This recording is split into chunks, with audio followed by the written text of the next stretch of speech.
In 1976, director Sidney Lumet and star Al Pacino gave the world a brazen drama recounting a bafflingly inept bank robbery. In 2021, we get ritualistically cleansed in the waters of Buffalo Trace. The film is Dog Day Afternoon. The whiskey is Buffalo Trace Kosher Wheat Recipe. And we'll review them both. This is the Film and Whiskey Podcast.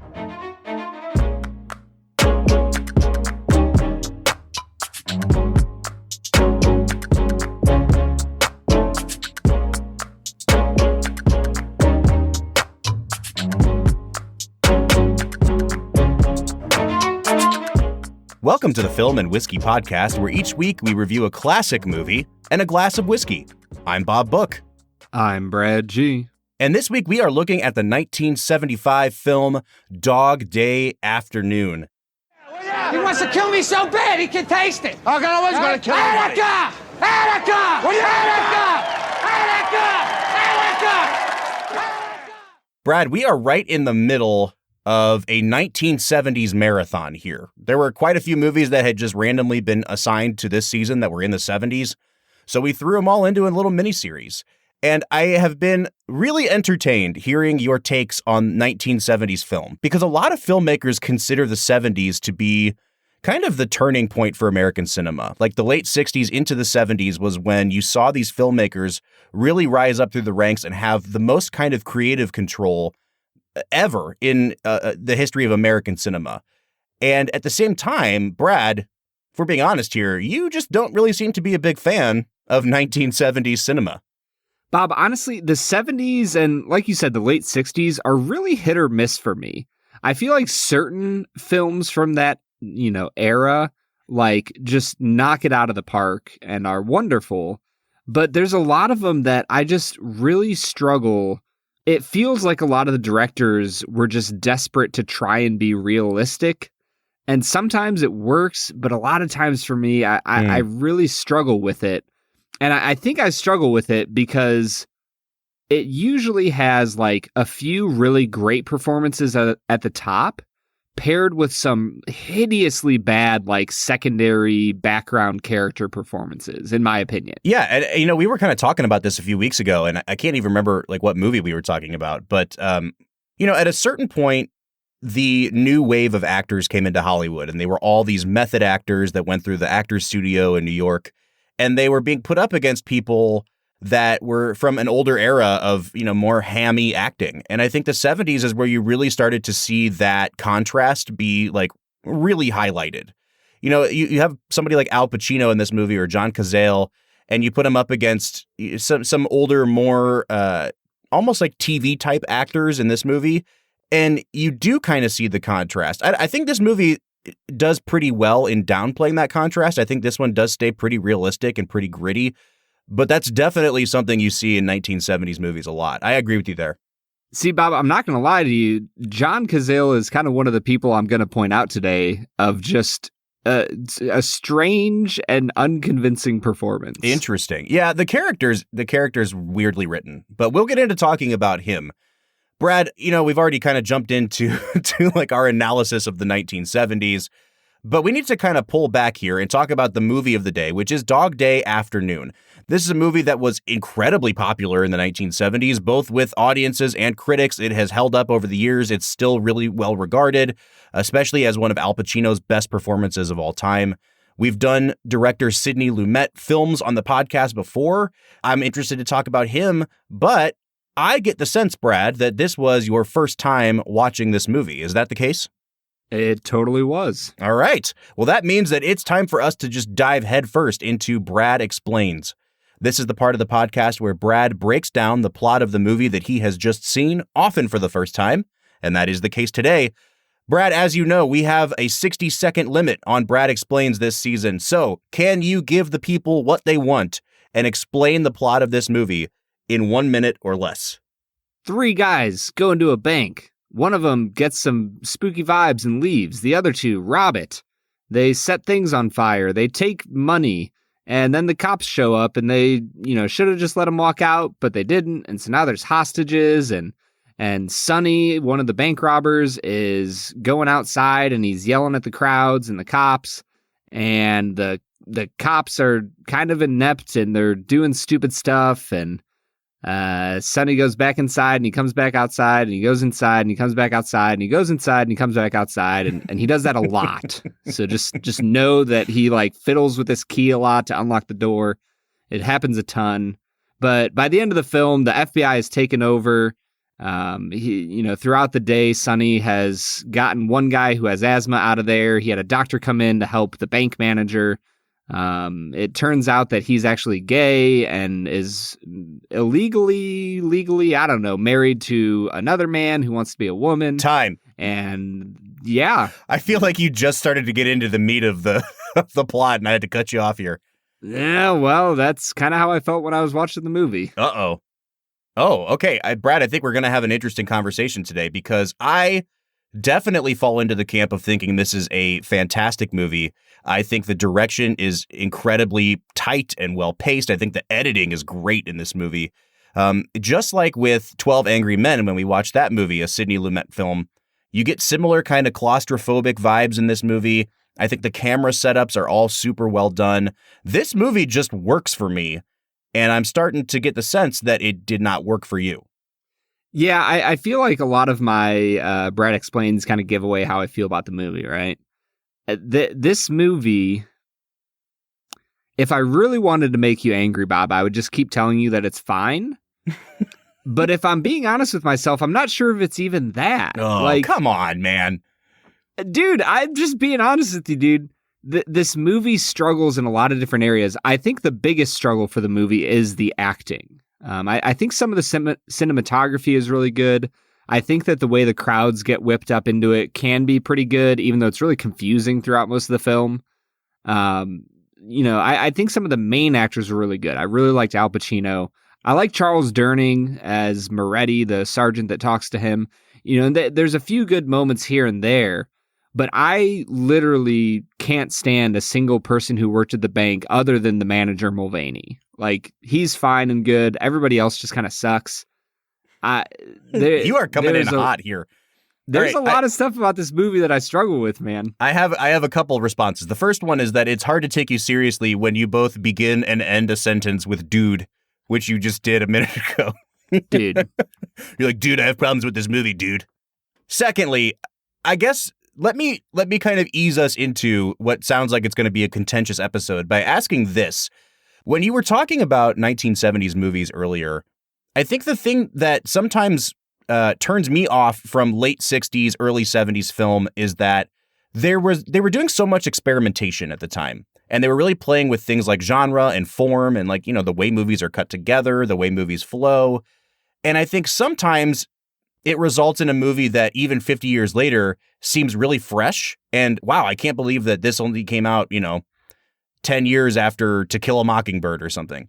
And then other times it was experimental, but it makes the movie seem really, really dated. Like all of the psychedelic stuff in Willy Wonka that we talked about. Where are you falling on this movie in terms of, does it play like a very modern movie or does it seem dated to you?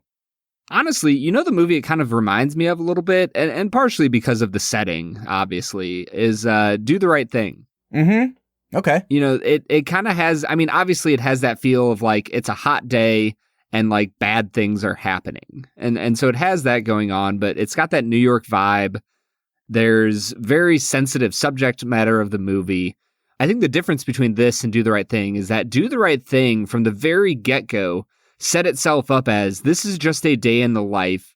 This is just kind of showcasing what's going on in this, neighborhood of New York City. Whereas this film sets itself up as a bank robbery and it sets itself up as this, kind of thriller of a movie. And then you just have these really long, boring takes where you have actors just engaging with one of the weirdest scripts I've ever seen, I feel like. Where it just feels like, okay, now this happens, and now his mom's here, and now his wife is here, but oh wait, his wife isn't his wife, it's a man. And it just kind of feels like nothing is ever explained to you in a good fashion. And I'm all about like director's showing, not telling, but I don't even feel like he even showed anything. Interesting. And I think the biggest example of that is Sal, his partner in crime, right? You literally never once find out a single thing about Sal other than that he's dumb and he cares about not smoking, and I guess he's a Christian maybe. Mm-hmm. And that's it. Yeah. I like, what was his point of even being in the movie? Yeah, having I mean, a single line. See, here's the thing is, like, I feel like a lot of the things you're saying are valid criticisms, and it's just one of those things where either it works for you or it doesn't. And because I don't have an explanation for, like, what was Sal's purpose other than to just be, like, the guy that's there with Sonny. I will say, Brad, that I want to go back to what you were talking about in terms of having a really weird script. And I think that, again, I might end up sounding like a broken record today, but this is one of those movies where the decisions they make either work for you or they don't, because they're definitely making capital C choices in this movie.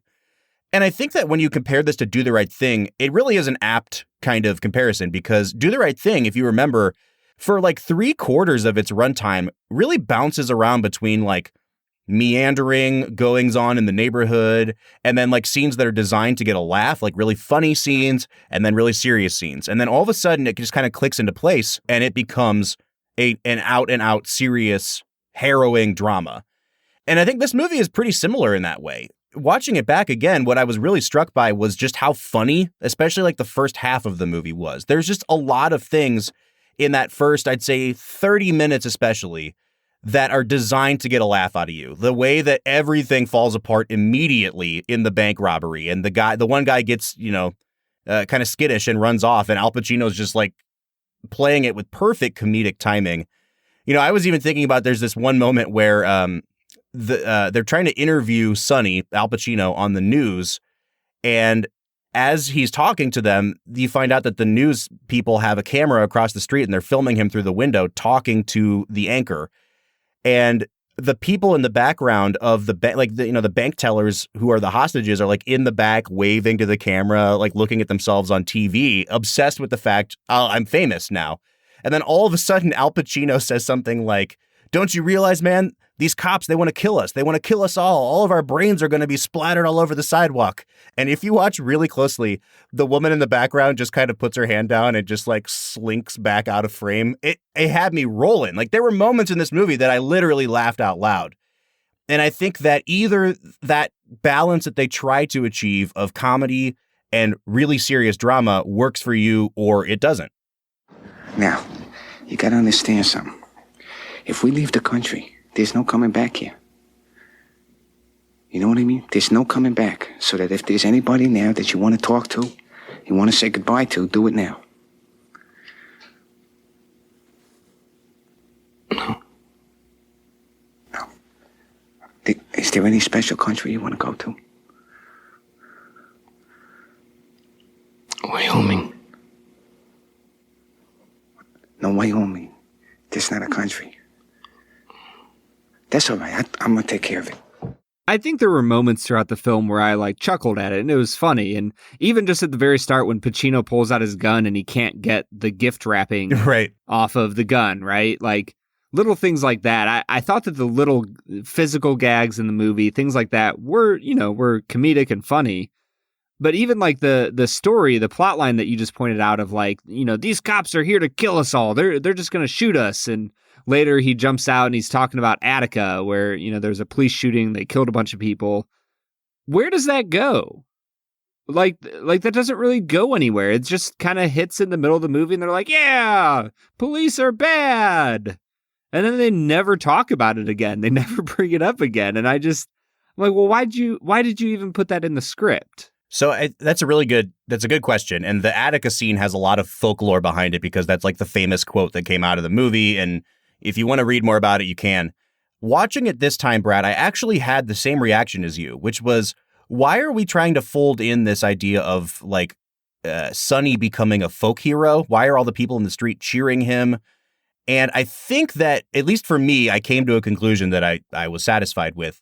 Because if you pay attention, by the end of the movie, when all of Sonny's kind of dirty laundry is being aired for everybody, you find out that even though he has a wife and kids, like he is also gay and he is secretly married to this man. And especially in the 1970s, public opinion of men being married to men was not at an all-time high. And by the end of the movie, when they're all trying to get out of the bank and go to the airport because Sonny has this getaway planned, the crowd is like throwing things at him and jeering him. And I think what it is trying to highlight isn't so much what you're actually seeing, which is just, oh, people are fickle and now they hate him. I think it's meant to kind of play up Sonny's isolation, Sonny's loneliness. Throughout the movie, he really comes to realize, I've got nobody in my corner. I have made a grave mistake. I am all by myself in this. And you really start to see the side of him that he has felt like an outcast his whole life. And when he went outside and got the crowd pumped up and they were all on his side, you can tell that was the only moments in the movie really where Sonny felt a sense of happiness and pride. Like, okay, people are behind me that I'm doing this. People are on my side. And then when they found out his true motivations, they turned on him again. And I think it really, for me at least, it really drove home this idea that this guy messed up. He messed up at a big level, and he is all alone in having to sort out the consequences of that. So, I mean, for me, that was what I saw that as. But again, I understand where you're coming from, which is like, do you really need it in the movie? Well, Bob, honestly, I'm kind of curious. I personally feel like Pacino gave a really good performance. I didn't necessarily see him as a sympathetic character, but how did you respond to him and what he did in this film? See, I definitely do see him as a sympathetic character. Okay, let me say this. This movie works because it kind of reminds me of Coen Brothers characters, where the whole movie is about really dumb people getting in over their heads in terms of committing a crime. And the movie doesn't have like the vibe of a Coen Brothers movie, but I think it's very clear from the beginning that Sonny did not plan this well, that he is in cahoots with idiots, and that he is slowly realizing that there is no way out of this situation. And I think because of that, he becomes a sympathetic character because you understand that he never intended to hurt anybody. He's clearly not going to hurt these hostages, even though he is an incredibly flawed person, obviously a terrible husband and father, and obviously committing crimes to try to get what he wants out of this sense of desperation. So like, yes, he's a very flawed person. I do think that they're able to create some level of sympathy out of that. I guess for me, it was just hard to have any sympathy for the guy when every single person who is in his life that talks about him like, yeah, he's always been a terrible person. Sure. Like he's crazy. And so like when you see the mother and the father who are disparaging him, and his female wife is talking about how he's gone nuts, and his male wife is talking about him, how he forced him to suicide. It's hard for me to feel bad for the guy when it's like, dude, you've pushed everybody in your life away from you. Like you talked about how lonely he is. I guess I've most often in my life experienced that a lot of lonely people out there have pushed a lot of people away. Oh, for sure. Yeah. And so it's hard for me to go, yeah, I feel bad for this guy who's just kind of a jerk and crazy and forced people to try and commit suicide and is guilting his wife into like she's she's talking about well, I know you have this thing, and I tried to, do things for you that would help you. Yeah. And I just don't feel bad for the guy. He's a to everybody around him. I get that. I'm not saying that he's not either. And so like, I guess what I want to say though is the important thing for me is that, and one of the things I appreciate about movies from the 1970s is that they presented unvarnished characters without commentary, and they left it up to the audience to figure out, is this person worthy of your sympathy or not? One of the things that I don't like in cinema today is that they really broadcast to the audience, this is how you're supposed to feel about this person. And we ran into this with One Flew Over the Cuckoo's Nest, talking about Jack Nicholson's character of Mick Murphy. And is he worthy of sympathy? Because when you find out what he did to get into, the nut house, you don't know if you really want to feel sympathetic for him anymore. And I appreciate that they don't insult our intelligence. Whether or not you end up on that person's side is another story. And for me, the important thing here is that I think Pacino gives, in my opinion, maybe the best performance of his whole career. And I only say that because we just watched The Godfather for this podcast. I actually watched The Godfather 2 right after that because I was like, I'm going to watch The Godfather. Come on. And then as soon as Godfather 2 was over, I popped Dog Day Afternoon in. And to see the stark difference between where Pacino is playing Michael Corleone at the end of Godfather 2, where he is completely silent, completely stoic, a shell of a man, and then watching the kind of like manic, nervous, sweaty energy that he brings here. And this is still before he like hits the 1980s and becomes like a cartoon version of himself. Like he's still bringing the goods here. And what I love about Pacino here, Brad, is that the character seems like an honest portrayal of what that man would actually be like. It doesn't seem to tip into like, you know, overacting at any point for me. It feels real. And for me, it works at least.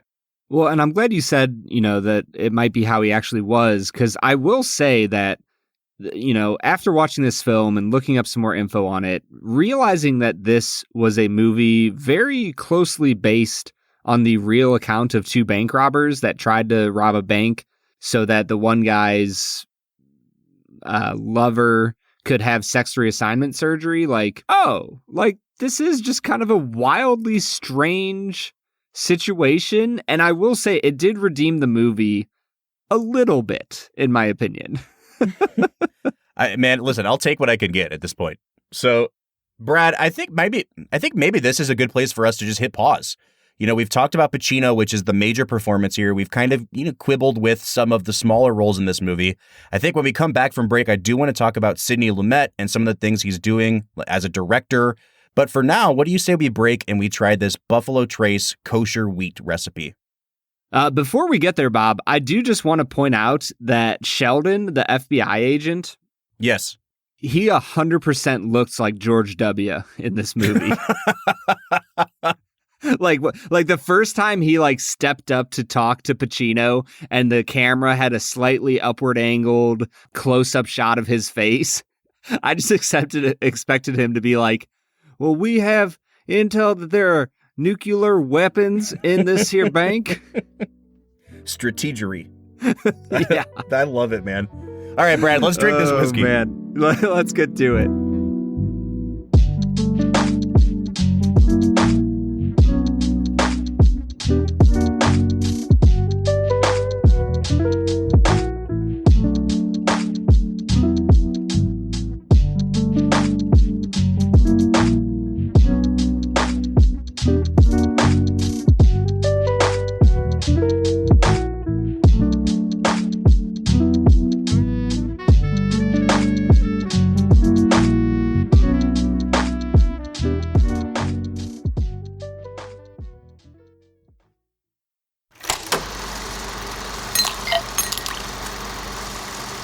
All right, so today we are checking out Buffalo Trace kosher wheat recipe. This is a bourbon. This is not a wheat whiskey, so it kind of falls in line with some of Buffalo Trace's other wheated bourbons, meaning that, you know, after corn, wheat is the primary ingredient that's used in the mash bill here. So think something like a Weller Special Reserve. We're talking that kind of a mash bill. But Buffalo Trace tried something different that had really never been done before by a major distillery. This whiskey was aged in kosher barrels that were specifically designated that way under the supervision of the Chicago Rabbinical Council so that they could satisfy Passover requirements. And I'm actually reading this information from the website of one of our Instagram friends, Whiskey Consensus. So thank you to them for doing so much background on this. They say that after aging for 7 years, this wheat recipe bourbon is bottled at 94 proof. After ensuring that the bottling lines were cleaned beforehand to ensure that no contact was made with non-kosher spirits. This is a completely kosher product. It came out last year, 2020. It retailed for $39.99. But Brad, as you know, that is not the case with Buffalo Trace. This stuff flew off shelves. It was, I think, a lottery pick in Ohio. I was never even able to see it on the shelves. We were lucky enough to get a sample from our friend Tyler at TK Bourbon on Instagram. Brad, you and I have had a very checkered history with Buffalo Trace in general. I'm going into this with a healthy sense of skepticism. Pretty much how I feel about any movie that you pick out for us to watch. But yeah, Bob, I'm right there with you. This was a lottery pick? I don't remember if it was a lottery pick or not, but like if it wasn't, it went so fast that I never even saw it on shelves. You know what I'm saying? Yeah, no, I do. I just do not understand the obsession with Buffalo Trace. Like, from their basic, Buffalo Trace product that you can get anywhere, I don't get why that is even sold. Like, it's fine. Yeah. It's just okay, but people seem to love it. To the very tippy top, like, yes, I get that BTAC is really, really tasty and delicious. And Pappy, sure. Yeah, well, I haven't had Pappy, so I can't. True. That's true. I can't comment on that yet. But honestly, I just Buffalo Trace is a enigma wrapped in a mystery for me. Well, Brad, as we try to unwrap that mystery/enigma, what are you picking up on the nose of this kosher wheat recipe? Honestly, Bob, it's hitting a lot hotter. I would have guessed that this would be more like a 107. It's really alcohol forward. There's a little bit of a floral note here and there. It's oaky.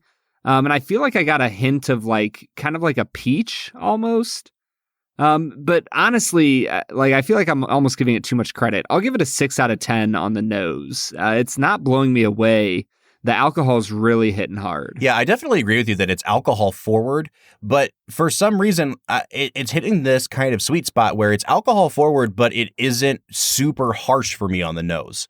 Like, it's actually bringing out a lot of floral notes for me, and I really like it. This has a really, really nice, again, like the only thing I can really say about it is almost a rosewater kind of scent to it. I like it a lot. I get some of that oak that you're talking about. I don't get a lot of bourbony notes. I don't get any caramel or vanilla on this at all. It just has that really pleasant floral note to it. I'm going to give it a 7 out of 10 on the nose, but I will say I have no idea where this is going on the taste based on this. Well, I've been giving it a sip while you were talking about the nose. Honestly, Bob, it drinks a little bit watery for me. There's hints of oak and vanilla, but I'm not getting a ton of flavor here. I think the most I could say is that it has a little bit of fruitiness to it, but overall, I'm going to give it a 5 out of 10 on the taste. Oh, I don't like this at all. Ugh. Oh man. So as soon as it touched my tongue, I could tell it was going to be a very oak heavy bourbon. And then the farther it went back on my palate, it first soured and then it went completely bitter. It is, I don't even know how to describe it, Brad. It is maybe the most bitter bourbon I've ever had on this show. And it's bitter and then it's almost smoky, but not in a kind of peaty or even campfirey way. It's like ash. It is just bitter and ash to me. And I am not at all enjoying the taste on this. Oh gosh, I want to be generous and give it a 3, but I don't even think I could do that. I'm going to give it a 2.5 on the taste. Big old oof. Yeah. For the kosher line. Yeah, and honestly, when I get to the finish, it's a little bit spicy. And like you said, I can't tell if it's spicy or just bitter. And that's not a good place to be in. Honestly, this whiskey keeps getting worse as it goes. I'm going to give it a 4 out of 10 on the finish. So second sip was much, much better than the first sip. But the thing is, and I've been telling you this lately, Brad, I have a baseline bourbon that when we sit down to record an episode, I take a little cap full of it to acclimate my palate to drinking bourbon. So for me right now, that's Heaven Hill Green Label. And I had a little cap full of that before we started. So I know that it's not just that my palate's in a weird spot. This was way off of what I'm used to in the sort of flavor wheelhouse of bourbon. And even though the second sip was a lot better, it still has that overly oaky, bitter flavor going on to it. The finish, I didn't even really notice, to be honest. At 94 proof, it's not super harsh. There's a little bit of a Kentucky hug, a little bit of a warming sensation going down. I will say that the finish doesn't leave those horrible flavors in your mouth for very long. So if you appreciate a short finish on the palate, this might be up your alley. I think I'm looking up at this positively because the taste was so bad, but I'm still only going to give this a 5.5 on the finish. And that brings us to our balance score. And I'm just going to give Bob's favorite note that I sometimes give. It's fine. 5 out of 10. Yeah, I don't think this is well balanced at all. The nose was really pleasant and the flavor was nothing like the nose. And the finish was, to use Brad's word, fine. So if you average it all out, it was a very fine experience. But the problem is it went from being good to horrible to medium or like mediocre. I'm only going to give this a 4.5 on balance. I was going to say it's not fine. It's just fine. It's not fine at all. All right, Brad, that brings us to value. Again, like I said, in the state of Ohio, this was valued at $39.99. I don't think this is worth that at all. Once again, Buffalo Trace is kind of pissing me off here. I don't understand the hype behind. I think it's a really cool idea, and I will say I don't see this as a gimmick. I see this as, you know, a viable thing that they're doing for a group of people that normally cannot indulge in whiskey at all. And I think that is really cool. The concept is awesome. The product is not. Yeah, I'm right there with you, Bob. The concept is amazing. I think it's really neat that they would even think to do this. But in the end, it's not a great product. And $40, Bob, I get that they probably had to pay somebody to clean all those machines, that it drove the price of this whiskey up a little bit, but it ain't worth $40, brother. I'm going to give it a 3 out of 10 on value. Yeah, so this is my dilemma, Brad. I don't think that $40 is a bad price point for a completely kosher whiskey. Because just like you said, like you have to pay people to clean all these machines. It's really labor intensive. So the concept of a $40 completely kosher whiskey, I think is actually a pretty good value. But when you're talking about this specific whiskey being worth $40, I think that's a terrible value. So I'm kind of torn between how do I properly reflect the value here? This is like the only one of its kind on the market. And so if you want to drink it and you need to be kosher, like this is what you're being offered here. But I think the product is really, really bad. So I'm only going to give it, I'll go 4.5 again. I'll go a 4.5 on the value. And that is taking me out to a 24 out of 50. Brad, what's that bringing you to? That's bringing me out to a 23 out of 50, Bob. All right, so that is pretty easy to average out. We're coming out to an average of a 23.5 out of 50, or just a 47 out of 100. Brad, is this the first one we've had that's under the halfway point this season? Honestly, maybe in like 2 seasons. Wow. It's been a really long time. I mean, even in the springtime of Swill, I don't know if we really had anything like this far down. We might have had a few, but that's Swill we're talking about. So I will say that Buffalo Trace, I believe, Brad, produced, it was either 3 or 4 kinds of kosher whiskey. So this wheat recipe is not the only one. And maybe one of the other varieties out there is a much, much better and easier sipper than this one is. I can't recommend this to try or to buy. Yeah, 0 recommendations from Brad G here. Man, it's shaping up to be just a hell of a letdown for you overall today. The movie, the whiskey. Yeah. I'm just done, man. You can finish the episode on your own. All right, Brad. Well, on that note, I guess I will get back into talking about Dog Day Afternoon. So, Bob, let's get to it. Have fun, man.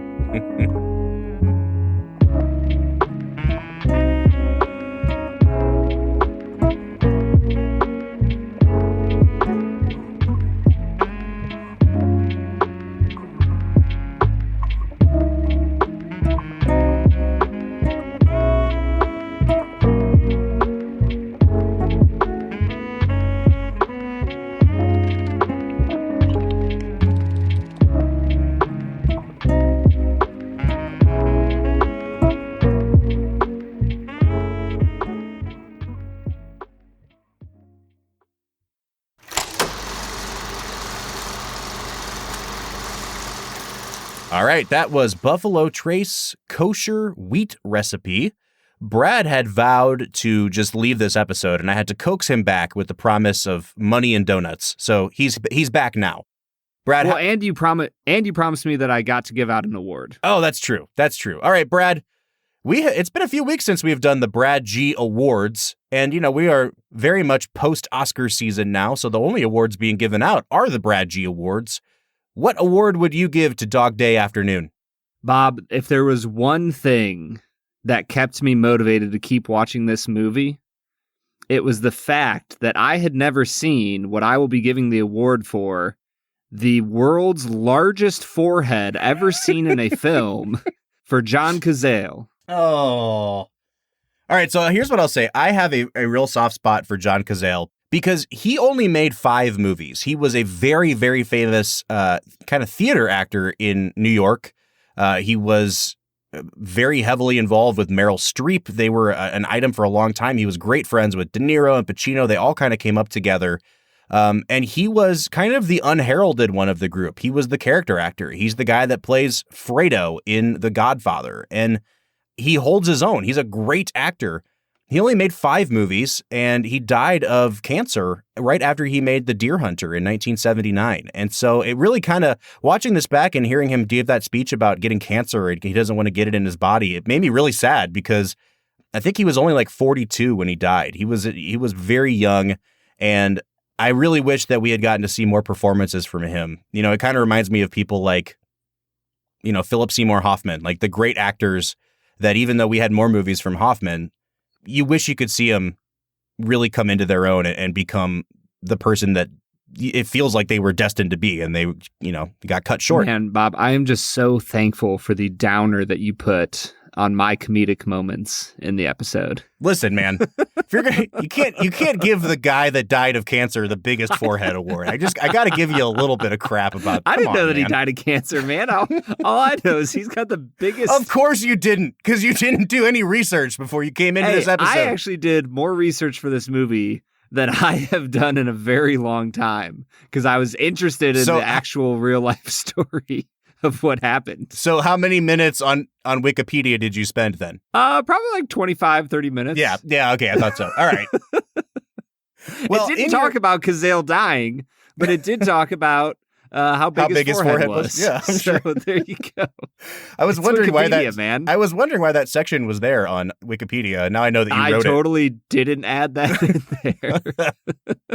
All right, man. So let's talk a little bit about Sidney Lumet, the director. This is only the second Lumet film that we are doing on this podcast, Brad, and I'm going to have to really jog your memory to go all the way back to season 1, and I think like our 3rd or 4th episode, which was 12 Angry Men.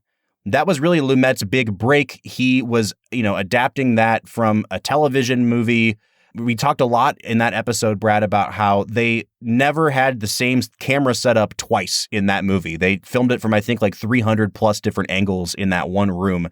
And I think this movie, it's definitely a little bit more cinematic. Like there's helicopter shots and there's, you know, lots of dollies where you push in on Al Pacino's face. But I really did feel like you had a great sense of the geography of that bank by the time the movie was over. You knew the back room, you knew where the manager sat. I really loved the way that Lumet choreographed everything and laid out the geography of that space really well. I don't know, Brad, did anything stand out to you about the way Lumet directed the movie? I feel like in a lot of movies, directors really struggle to give the viewers a sense of like location. And not like location of like the, you know, the background scenery. I mean, like whenever the camera is in a specific spot, like it can often become confusing about where you are, like, and you don't have that in this movie. Like every single shot, you know exactly where the hostages are. Like he goes so far as to show you like the way to the back door. So you know what's going on back there. You know the full layout of the bank. And that's partially because it's such a simple set. And then even on the other end of things, you see the barbershop, you see them setting it up. So I think in a lot of ways, what Lumet does best with his cinematography is that you always know exactly where you are in every moment of this film. Yeah. No, I totally agree. One of the things that I love that he does in this movie as well is how he uses the editing. Like, I think this is a really well-paced movie. I know you thought that there were parts of it that were pretty boring, but I love the contrast between the scenes that move quickly and the scenes that move slowly. And I think that Lumet really knows when to just put the camera stationary and let Pacino just be Pacino. And for me, the scene that really hit home was one of the last scenes in the movie where he's kind of dictating his will.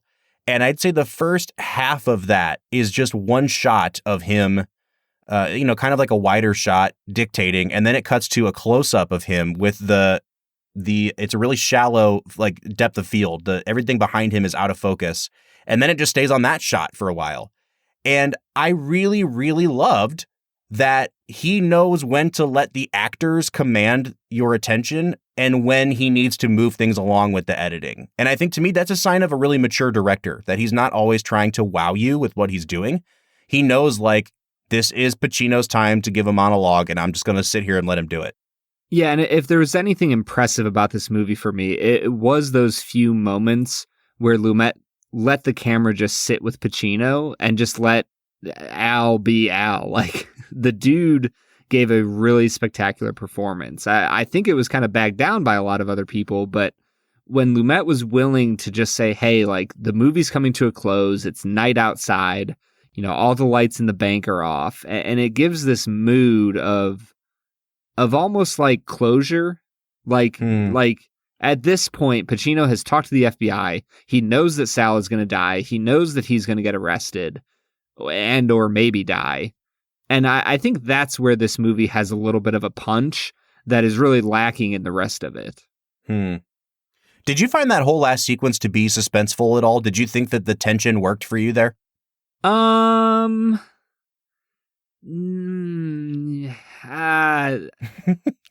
really not sure. The word you're looking for is no. Like the part where they're shuffling out and they had like a camera shot kind of up where, you know, one of the riflemen is. At that moment, I'm kind of like, all right, like, is this going to be a shootout? Is it going to be Attica? Are they all going to die?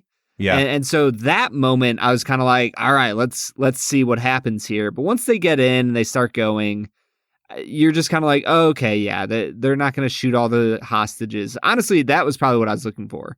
I was like, I am only feeling tense here because I feel like the hostages might get shot by the police. But then they didn't, and it made me question even more why they talked about Attica in the middle parts of the movie. It sounds like, Brad, you have a very good sense of what kind of score you want to give this movie. So I think maybe it is time for us to move into final scores. I will say up front, I'll let you go first, but I'm going to say up front, Brad, I love this movie. Don't be surprised when I give it a way higher score than you think it deserves.